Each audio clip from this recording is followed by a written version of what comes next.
Hello viewers and welcome to another match of Warhammer 40,000 Conquest. My name is Mitch and I am the Hive Tyrant. Today we have another couple of players starring in the featured match of the second week of the Fall 2016 season of Sam Mann's Black Crusade, his online Conquest LCG competitive league.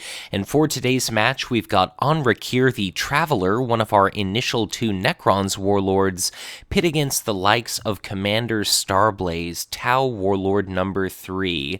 Commander Starblaze is going to be played by Dan Napolitano, a gentleman I had the opportunity to meet during my 2016 regional championships in Tacoma, Washington, and on the southern side of the screen, we've got technogashi, and he's going to be playing our Necron. So looks like both players have decided to keep their opening hand. Planet number 1 is going to be Farron, the Route, a non-warlord unit planet, and it looks like our earliest possible victory condition is going to be all the way at planet number 5. So Anrakyr resurrects units, Commander Starblaze moves units, he's allied with Astra Militarum, but let us see. Our enslavement dial for Necrons is going to be set to Orcs, and in assessing opening hands here, our Necron's got a copy of Recycle to kind of mill through his own deck, put cards in his discard pile which he could potentially resurrect through Anrakyr's ability, and he can improve the quality of the cards in his hand. He's got Hyperphase Sword, which can give Armor Bane to army units, Immortal Legion allows for tracking down warlords, Rogue Trader is early game economy, of course, and the Warriors of Gidram, provided we see, say, a couple different factions worth of units, then they basically gain a command icon, so they become a Beeltan Guardian, but it's looking like we're not seeing any non-Necron units as of yet. We've got Recycle having been played by Anrakyr. Discarded is going to have been an Immortal Legion and a Rogue Trader. Interesting choice to get rid of this, but in exchange, of course, he had the opportunity to draw 3 cards, one of which is an additional copy of Recycle. Commander Starblaze has dropped a Staging Ground into play. It's a support that allows him to deploy units, potentially during combat, and we've got his signature army unit, the Ardent Auxiliaries, doing that which they do best, which is bullying the first planet. Looks like we've got a Rogue Trader being played via Anrakyr's ability to planet number 5. So I suppose that play makes a lot more sense. I'm still, as of yet, not quite used to how Necrons play.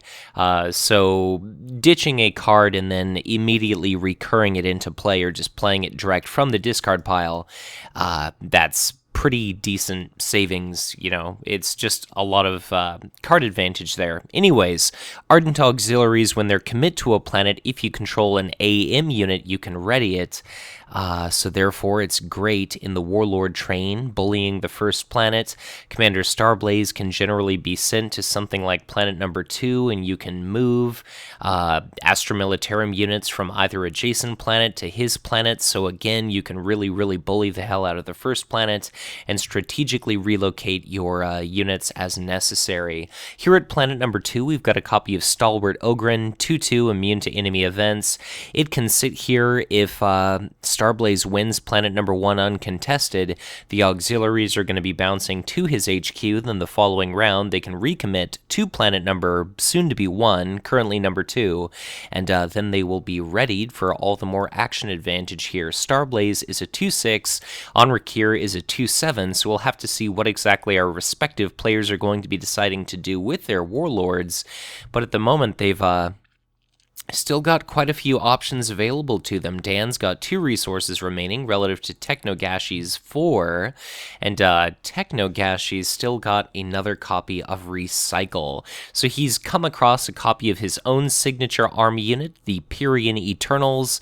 When those fill up the discard pile, additional copies get all the stronger, so therefore they are a perfect target for Recycle. to get ditched just in case you draw additional copies, and then they're a 2/2, 3/3, or 4/4 for the mere cost of 2. Ends up being a pretty damn decent unit, especially considering Anrakyr's got 5 copies of this in his deck.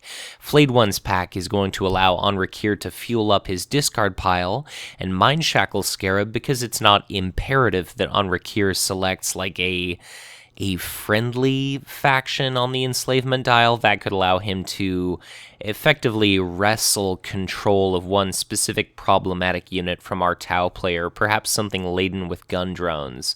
But few additional plays here. We've got a Rogue Trader at planet number 3, played by Anrakyr.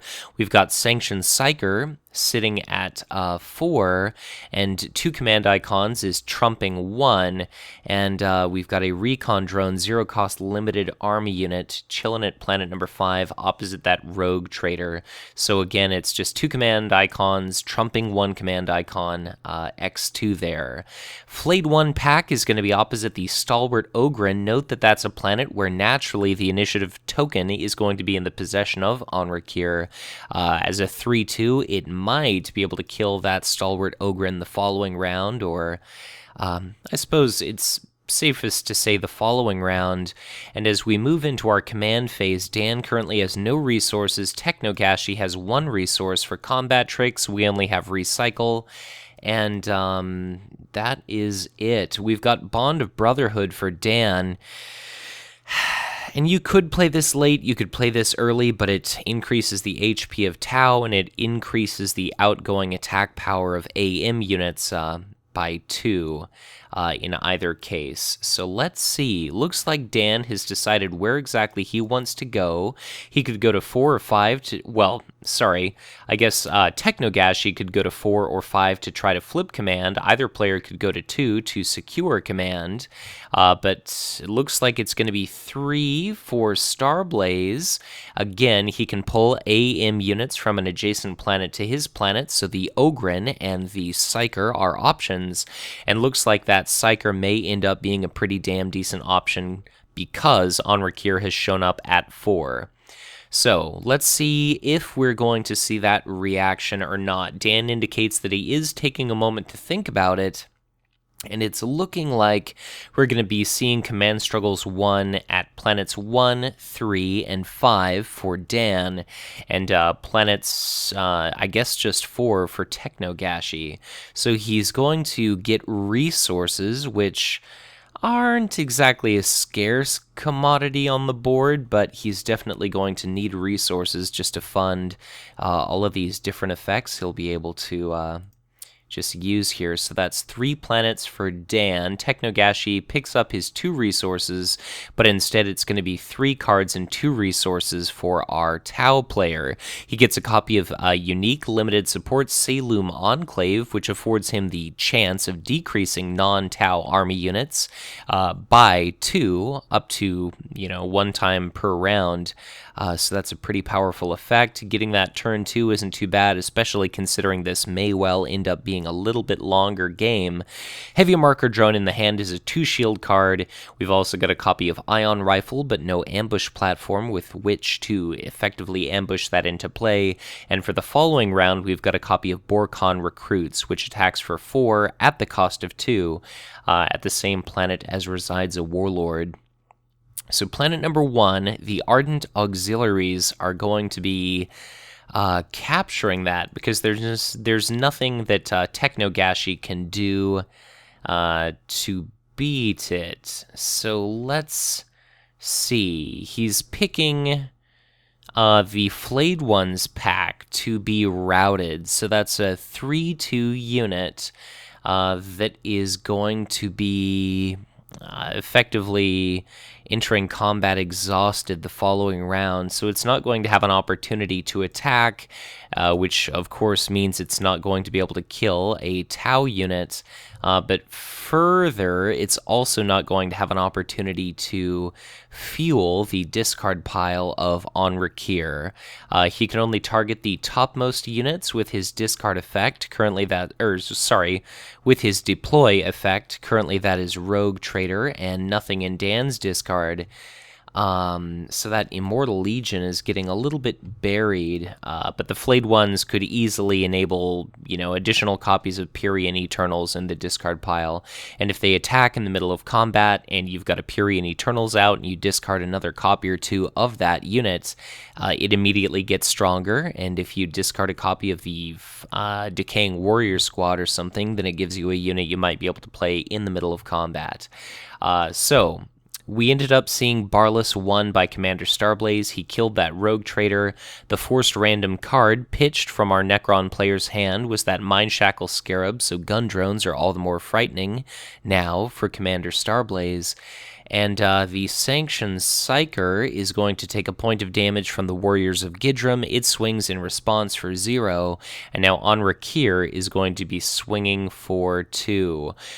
Interestingly, I did not see this coming. I suppose I was too busy commentating to actually think, too busy talking to be using my brain. Staging Ground is going to drop a copy of Borkon Recruits into play. Technogashi discards his Pyrian Eternals and his Hyperphase Sword in order to draw 3 cards. 2 of them are Reanimation Protocols, so this is limit once per round, but you can pull 2 damage off of a Necron unit you control. So these Borkon Recruits are going to be attacking for a whopping 4 against Anrakyr, but we are going to be able to see a Reanimation Protocol strip off some of that damage and potentially put Dan in a compromising situation. But no, it looks like Anrakyr is going to play it safe. Anrakyr is going to retreat, and those Borkon Recruits just did work, because now this is going to be a chance for Dan to steal a resource from Technogashi. So very well done by him. I was wondering why exactly he wanted to keep the Sanctioned Psyker at that planet, but obviously in hindsight, he wanted to kind of bait his opponent to stay. Reanimation Protocols is going to be played now, which is a good idea just because it is max once per round. Next round we can see that effect again. But early game, I mean, Dan was already taking a bit of an economic lead. He elicited a forced random card discard from his opponent, which you never want to randomly discard cards, even if you're on Anrakyr, and having lost an additional resource as well, that is pretty rough there. So we go through an HQ phase. Dan is currently sitting on 1 red icon. He's currently positioned to maybe win planet number 1. Our new planet number 1, by the way, is Karnath, the wildcard planet, which affords you the chance to trigger the battle ability of any other planet in play. Our new planet number 5 is Taurus, the unit count planet. Currently, unit count is looking to be 6 for our Tau, versus 4 for Anrakyr. But if Anrakyr is sent to Taurus, he's going to bring 3 resources and 2 cards worth of units with him, all to just, I guess, sit at that planet, and it's outside of Dan's earliest possible victory condition here. So we see Time-Worn Stasis Crypt put into play, 1-cost limited card by the Necron. Whenever you deploy a Necron card, you exhaust the support to decrease its cost by 1. Anrakyr is probably going to be using his ability, but what is the topmost card? It's Pyrian Eternals. We do see the Time-Worn Stasis Crypt decrease that cost by 1, so this is a 2-cost 1/1 currently at that planet. Yeah, so it's an expensive unit, but it is still poised to potentially win command. But I would definitely not be surprised to see Starblaze show up at 2, just to try and murder this unit before it does become a problem. Dan sitting at 4 resources, 5 cards, relative to Technogashi's 3 resources, 3 cards, and it looks like that dearth of cards is starting to hurt Anrakyr just because he's got a rogue trader, which is nice. But Reanimation Protocols isn't doing him any good, and neither is Mechanical Enhancement here. Boosting up HP is great, but none of these, he doesn't have like a large volume of units all concentrated on one area. So just like Bond of Brotherhood might be suboptimal played at this point, it seems like Mechanical Enhancement is a little bit premature, and regardless, Technogashi is a little bit strapped for resources. So Ardent Auxiliaries, which are going to be following Commander Starblaze, they pick up a copy of Ion Rifle. They're now potentially going to be attacking for 5. We've yet to see Extermination or anything along those lines added to Anrakyr's hand, but that's a deploy action, so an HQ unit is kind of, free from that effect regardless. So Dan has got a copy of Standard Bearer. Like, there are a lot of tricks that he could do. He could, say, commit Commander Starblaze to Planet 2, pull the Ogryn from 1 to 2, then ready the Ardent Auxiliaries. He'd have initiative, he could attack for 5 to kill it, and he could staging ground a copy of Recon Drones to planet number 1, just to win that planet and do a little bit of a bluff, but then he wouldn't necessarily win command at that planet because he'd have to move the Stalwart Ogryn prior to resolving any command struggles. So looks like both of our players are deciding where exactly they want to send their respective warlords. Standard Bearer in conjunction with Staging Ground could be great at murdering a warlord, because when it is ambushed into play, because there's a non-AM warlord controlled by Dan, it enters play, you ready an army unit. So with Borcon recruits, that could swing for 4. Standard Bearer could ready it to swing again for 4. Staging Ground could dump something nasty into place. There are just a lot of horrific effects here. And I guess this will be really interesting to see what exactly is going to be happening. So both of our players send their warlords to planet number 2. Is Stalwart Ogryn going to be transitioning from 1 to 2? If it does, it's going to be neither player winning command at that planet. Looks like Dan is going to be unable to shift click. Okay, so the Sanctions Psyker, it looks like, is going to be moved from 3 to 2. And the thought process here, again, I was just thinking too far upstream, I guess, is by moving Sanctions Psyker from 3 to 2, you now control an AM unit at that planet. You control the order in which you trigger your own entirely optional reactions. The Ardent Auxiliaries are now ready. Purian Eternals is only going to be able to attack for 1, and now we might see the Auxiliaries attack for 5, then Standard Bearer drops into play, and then it has another opportunity to attack for 5.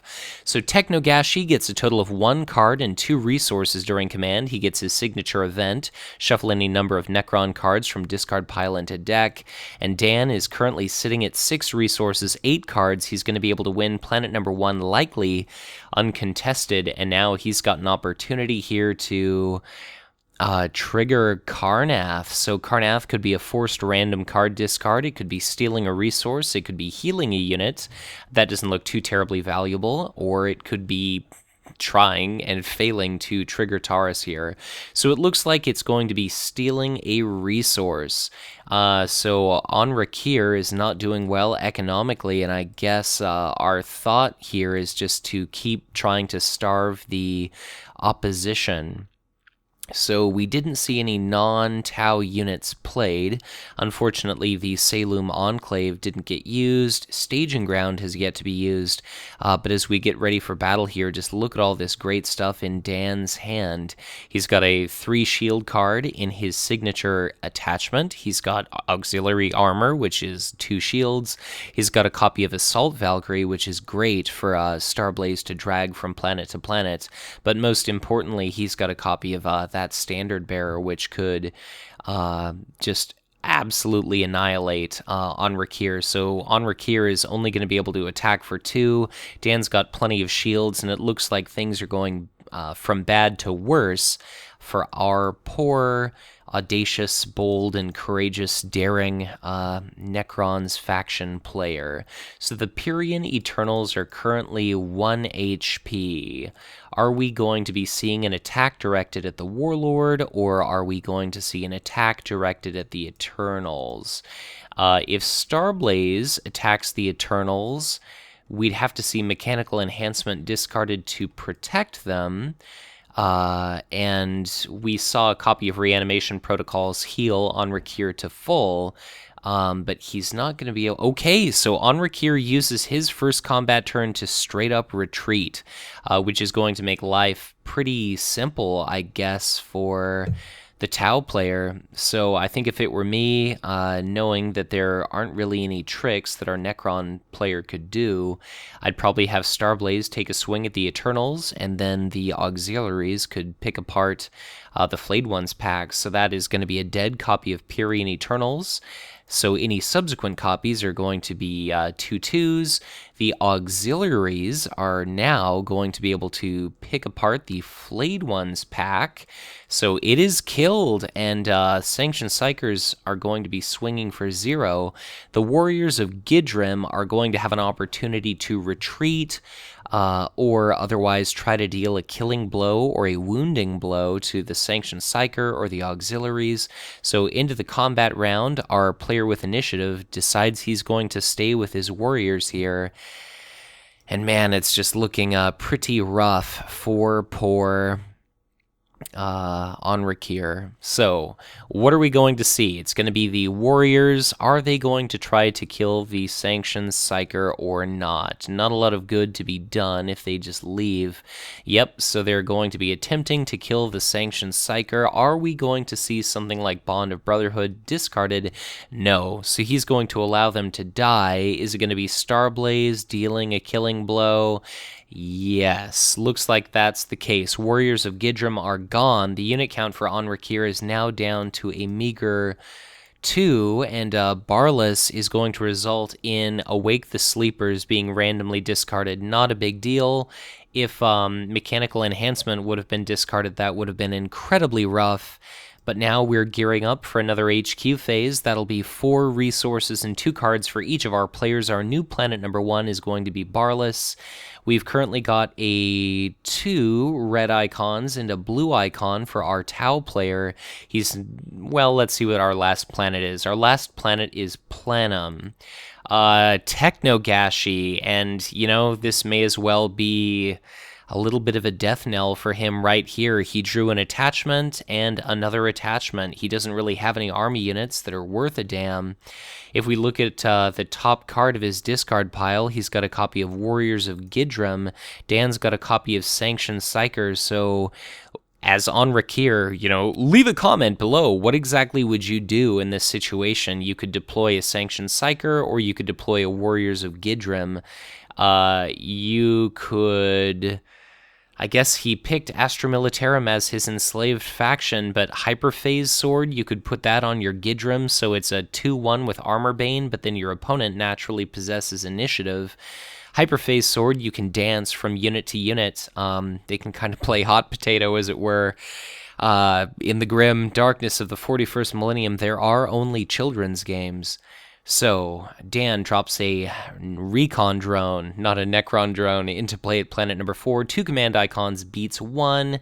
Technogashi is going to be recurring or resurrecting something.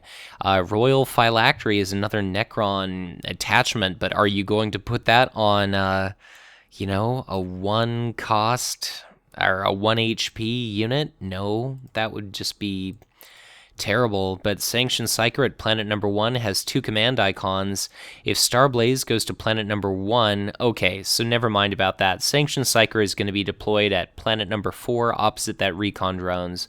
So it's going to be 3 icons versus 2. And that's going to kind of indicate that Starblaze, it would not be the worst idea for Starblaze to either show up at that planet or otherwise deploy additional units to that planet. What I think Starblaze could do is dump the Assault Valkyrie to 4, just because if Anrakyr has the balls to show up, he's going to get murdered by a 4/4 flying unit. So that would be a tremendous deterrent there. And that would nicely stonewall Taurus, which would really be the only way that Technogashi might have any opportunity to come back in this game. Or Starblaze could just show up there.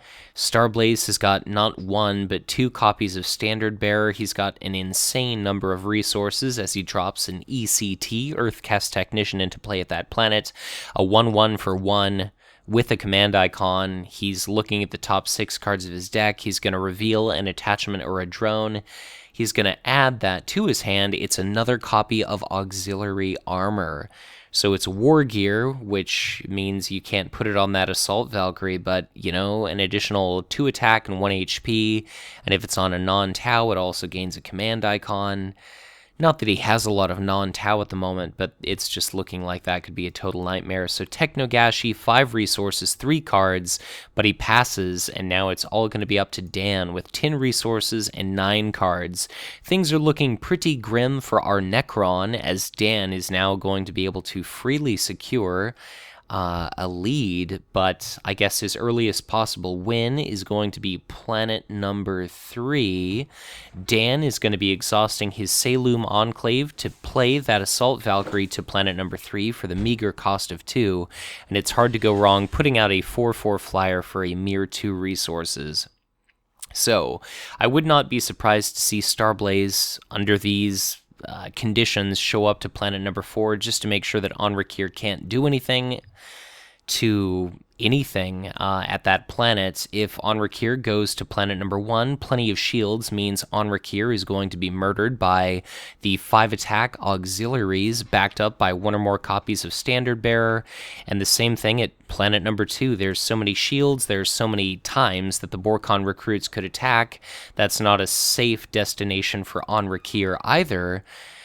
So planets 1, 2, 3 are all bad. If Starblaze goes to planet number 4, that's also not great, just because really anything can deal a considerable amount of damage. There's still Staging Ground, there's still Bond of Brotherhood, which could further boost up Assault Valkyrie, it could boost up the Stalwart Ogren, but let's see how things go. So Starblaze does end up going to planet number 4, Anrakyr goes to planet number 1, so Anrakyr is going to try to dig for cards, and let's hope for his sake he gets something really good.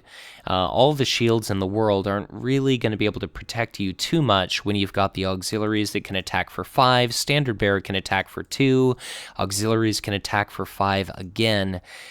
So that's going to be 3 planets worth of command struggles won by Commander Starblaze. It's going to be Anrakyr just winning 2 cards, and let's see what exactly he fetched. So he got a Purine Eternals, which is going to be a 2/2 with a command icon for 2. It barely passes the vanilla test at this point, and now he's got another copy of Hyperphase Sword. So not sure if it was poor luck at the draw, or if in hindsight technogashi is going to be kicking himself for some, overly attachment-heavy deck building, but let's just see what happens here.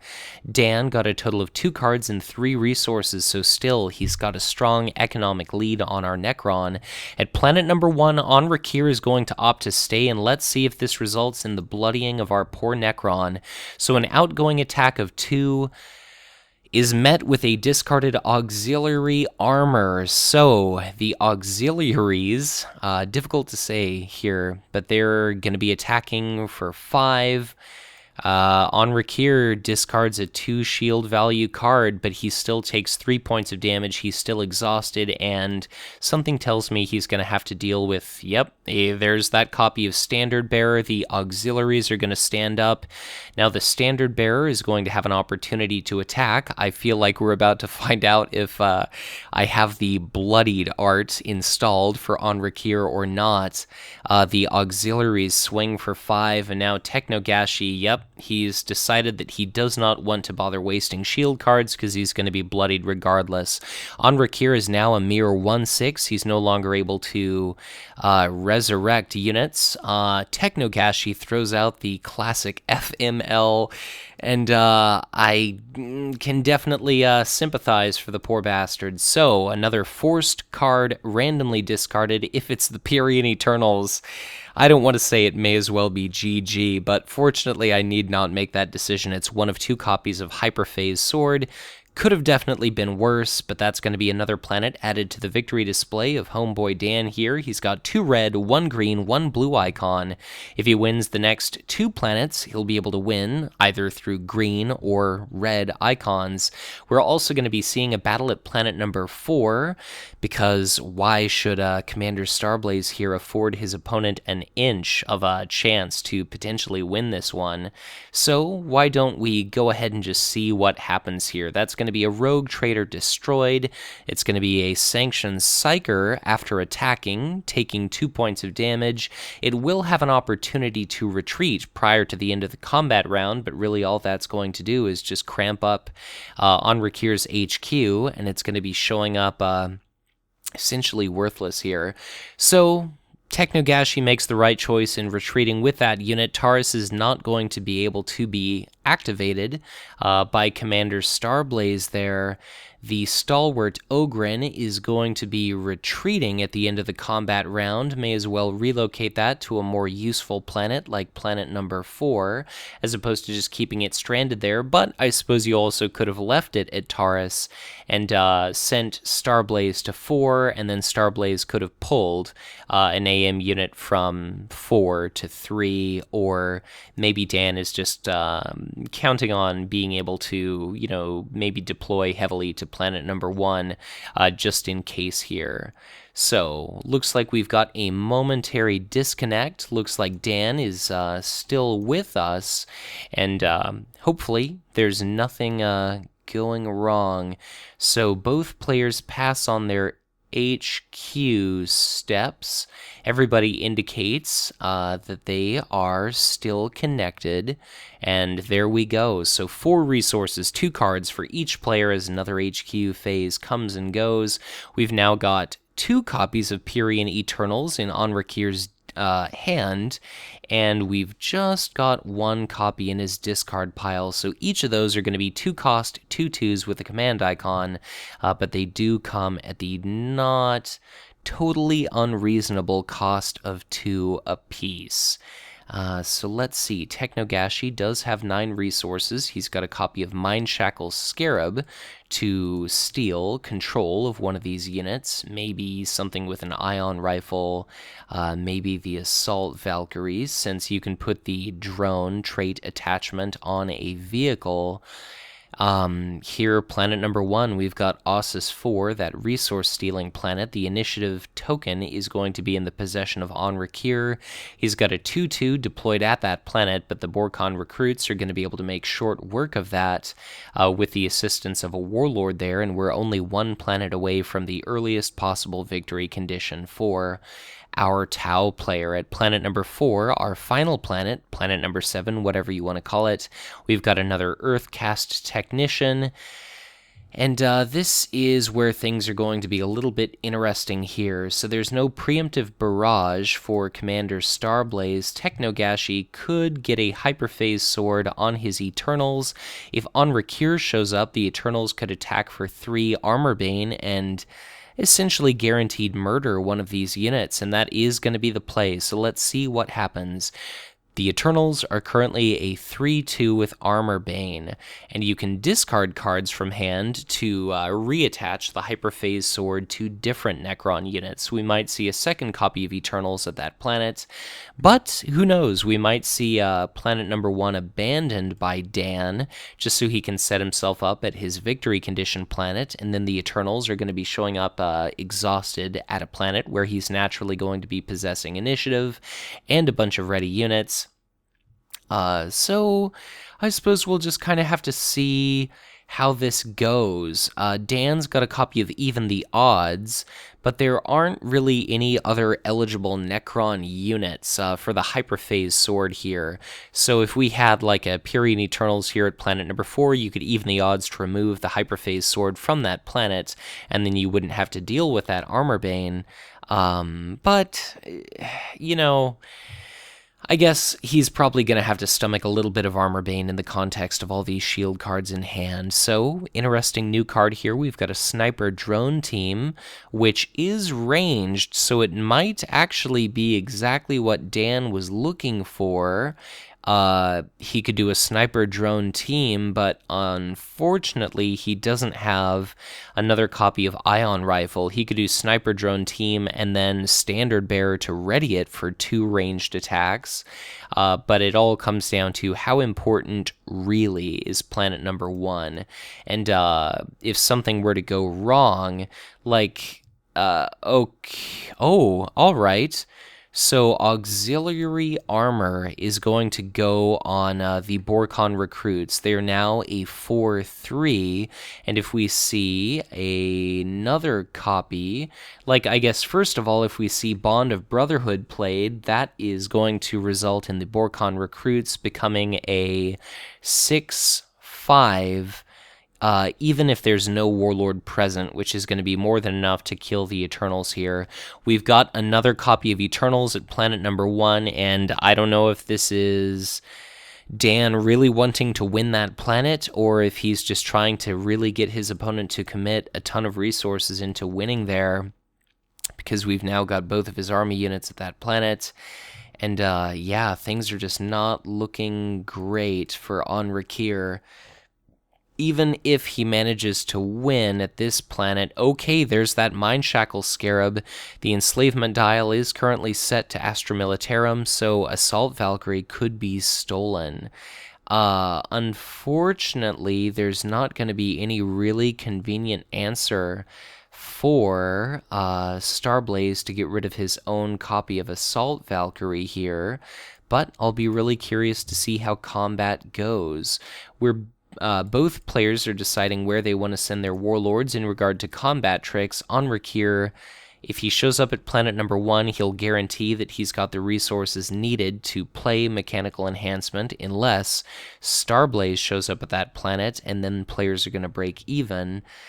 So let's see, if Anrakyr goes to planet number 1, he's going to risk getting hit by any of this stuff, and, you know, a dead, bloodied warlord is awful. So Anrakyr is going to go to 3, very interesting, and looks like Starblaze is going to go to 2. So Starblaze is going to set himself up for victory the following round. This Borkon recruits is probably going to be able to maybe deal a little bit of damage to the Eternals here. And now maybe we'll see that Assault Valkyrie destroyed. Like, maybe the Valkyrie is going to be fighting Starblaze. I suppose only time will tell. We'll have to be really careful with our action windows and whatnot here. So, in regard to command struggles, it's going to be a card and 3 resources for Technogashi. He got 2 copies of Mechanical Enhancement, and he's got enough resources to play both. So that could be plus 4 HP for these Eternals at Planet 1. And Dan instead got a total of 2 cards and 1 resource.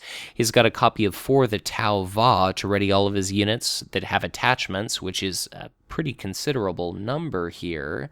He's got an ion rifle, which is going to be great on this sniper drone team the following round. And he's, of course, got gun drones, which is incredible on sniper drone team. You could do sniper drone team with gun drones, does a ranged attack, standard bearer, does another ranged. So that's AE2, and then if you've got initiative, you do another AE2, so that is just crazy, and heavy marker drone could make that go from bad to worse. Even the odds is going to be used, move a target attachment to another eligible unit controlled by the same player.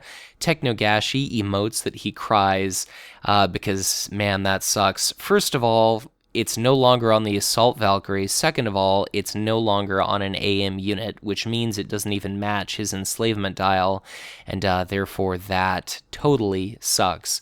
So some absolutely stellar play here by Dan. And what good can the Necrons do against such reckless plays as, well, I suppose, as fun as it is to quote Lord of the Rings, yeah, I cannot fault Dan for his play here. So Purian Eternals are going to be attacking for, perhaps there was a miscalculation. They're not attacking for 2, they're attacking for a total of 3. So looks like whether Dan was going to be playing his Bond of Brotherhood or not, Borkon recruits are outright killed because of, you know, Hyperphase Sword. Armorbane. They are killed. Dan is going to lose a resource. Technogashi is going to gain a resource. And for the first time this video, our Necron player is actually going to be able to capture one of these planets.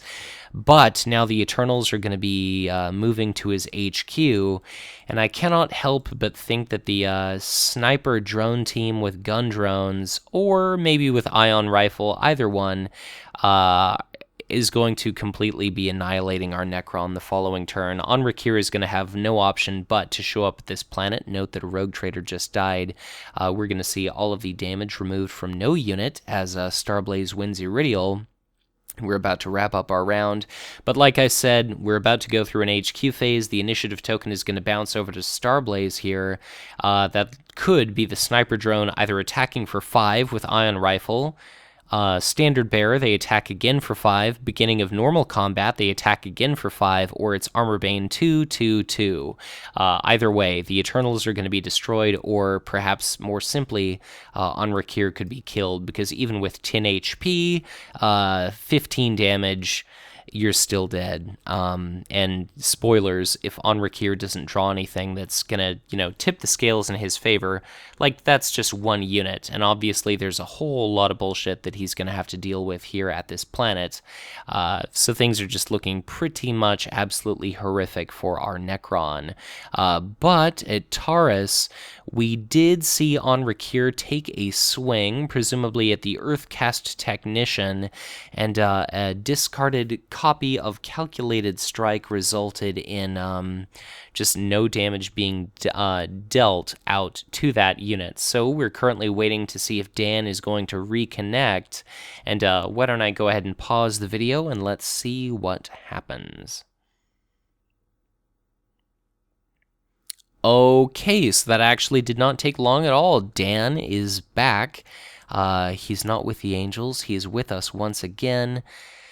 And now, what are we going to be seeing? So we've got a staging ground, which could drop into play. I guess gun drones could attack for 2. And then we could see Standard Bearer ready it. So currently Anrakyr's got a point of damage. We could do gun drones.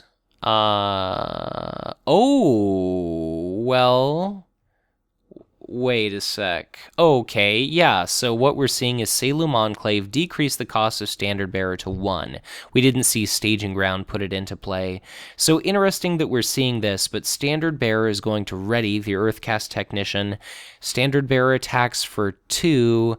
Anrakyr discards a copy of Mechanical Enhancement, and that's going to be Anrakyr here sitting with 5 HP remaining. What I thought we were going to see is gun drones perhaps played conventionally via Staging Ground. It could have attacked for 2, then the Standard Bearer could have popped in, gun drones for another 2, Standard Bearer for another 2, would have been just a lot more damage, but it looks like regardless, at the end of the combat round, Anrakyr decides to retreat.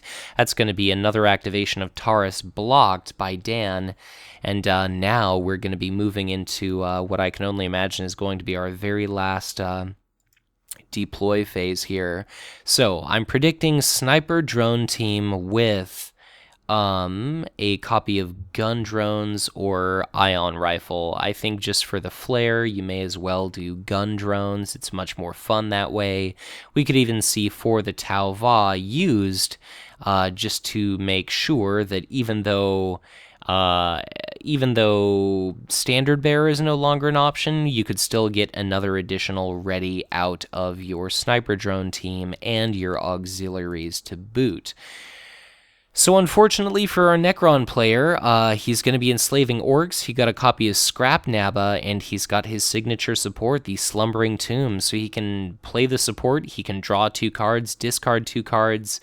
He's got 9 resources, so he'd better hope to high hell he gets something good. Dan also drew a copy of his signature support. This is potentially more powerful. You bounce. Well, first of all, you play it, you exhaust it, you return an AM unit to your hand from a planet, and you replace it with a Tau unit with equal or lower printed cost to the same planet. So you attack with something like a sniper drone, you attack with something like your assault Valkyrie, and then you replace it with something like, I don't know, a gun drones or a sniper drone team, something. But he doesn't have anything to get incredible value out of it. So at planet number 1, we've got to start seeing some action. We've got Starblaze's Outpost out. We've got Slumbering Tomb out. Slumbering Tomb could be a nice deploy stall.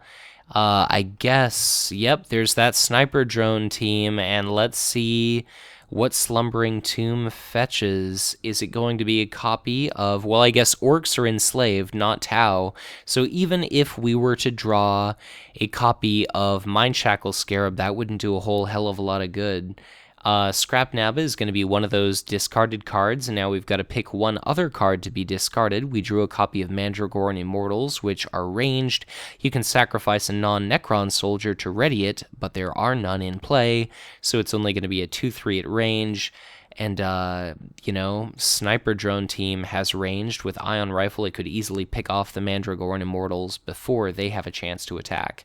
But that may not be the case because the Immortals are discarded. It's going to be Harbinger of Eternity and Mechanical Enhancement being played. But we could see Mechanical Enhancement being played twice because we can play each Necron event card from the discard pile of Anrakyr as though it were in his hand. So we could also see one of those reanimation protocols make a return appearance.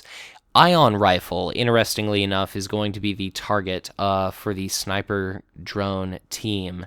So, like I said, I think if it were me, I'd have maybe been more likely to go with gun drones just to try to eliminate some of these targets in mass, because we're going to be seeing a double mechanical enhancement, and that certainly sucks. So Anrakyr is going to have no option but to go to planet number 1, and Starblaze is going to win command on each and every planet, which is going to be 3 cards and 2 resources for him. So that is going to be a bit of a nightmare. This is going to be a lot of outgoing damage. So let's see what happens. Reanimation Protocol is going to be played from the discard pile. So we're making a little removed from the game pile here. So that's 2 points of damage off of Anrakyr. He's back to being a 1/6. But even with a double mechanical enhancement, he's only going to have 10 hit points, and I'm not seeing any shield cards if that is the case. And that means that our Necron player is in some deep shit. So we could see mechanical enhancement, yeah, played from the discard pile. But let's see how it goes. Both players send their warlords to planet number 1. This is going to be a lot of Necron-controlled units all showing up at a planet exhausted. That Harbinger of Eternity is going to be a 3/5, but 3 command icons is insufficient. Starblaze pulls a standard bearer from 2 to 1, so it's going to be 2, 3, 4, 5, 6, 7, 8, 9 command icons versus 3. Dan is going to win command on each of these planets. Wow, he got a copy of Borkon Recruits to work with Staging Ground, to work with Starblaze's Outpost. You could bounce a Standard Bearer for a Borkon Recruits. So I'm going to go ahead and call it out now that there is a 0% chance that Technogashi is going to be able to win this one, but Mechanical Enhancement could definitely be a thing. Note that Hyperphase Sword, if we see a card discarded, could result, like we could see Hyperphase Sword. We could have Mechanical Enhancement discarded to move the sword from this unit to the Harbinger, and it's a 4/5 Armor Bane, and then it could still play both copies of Mechanical Enhancement from the discard pile. But here we've got a copy of Bond of Brotherhood played, so each Tau unit plus 2 HP, each AM unit plus 2 attack. So these are 6/4 Assault Valkyries. These are 4/2 Standard Bearers. We see the Mechanical Enhancement played. And I can only imagine we're shortly going to be seeing another copy played. Okay, I guess that was one from the discard pile. So let's see what happens. Sniper Drone team is going to be a ranged attacker that shoots for 5. I suppose you may as well pick apart the Harbinger of Eternity, or you could just pressure the shit out of Anrakyr. Either way, I guess you could just go for Anrakyr. It doesn't really matter too much. Yep, it's going to be Anrakyr taking an attack of 5 directly to the face. Mechanical Enhancement is going to be discarded to make sure that he only takes 3 points of damage. Then Harbinger is going to be able to play Mechanical Enhancement to boost him up to 10 HP, so he only takes 3 points of damage. Standard Bearer is going to bounce to hand, and interestingly, we see the Borkon recruits entering play. So we see that second mechanical enhancement now, but Dan, for the cost of 1, is going to be able to do Standard Bearer to ready the Sniper Drone team again, and then we could also see for the Tau Va result in them attacking another time at ranged. So that is absolutely incredible. There's the Standard Bearer being dropped back into play, and this is just kind of absurd. I mean, technogashi has no cards, no resources, so you know that you can go ahead and get away with this. Technogashi says he's going to scoop, so he calls out the GG, so there it is. Good game, well played by both of our players. Tremendous congratulations to Dan. Sniper Drone team could have attacked again for 5. Anrakyr would have been at 2 HP remaining.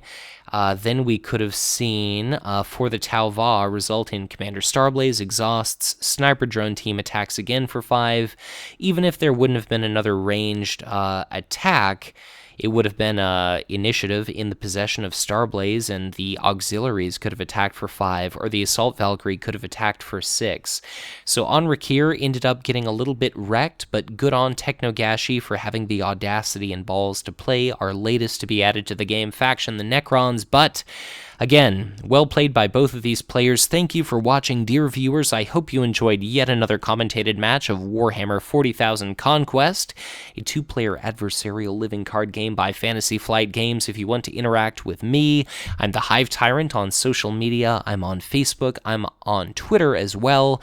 If you have any inclination whatsoever to support my ongoing endeavor to keep covering all things Conquest LCG, feel free to make a small contribution to my Patreon account.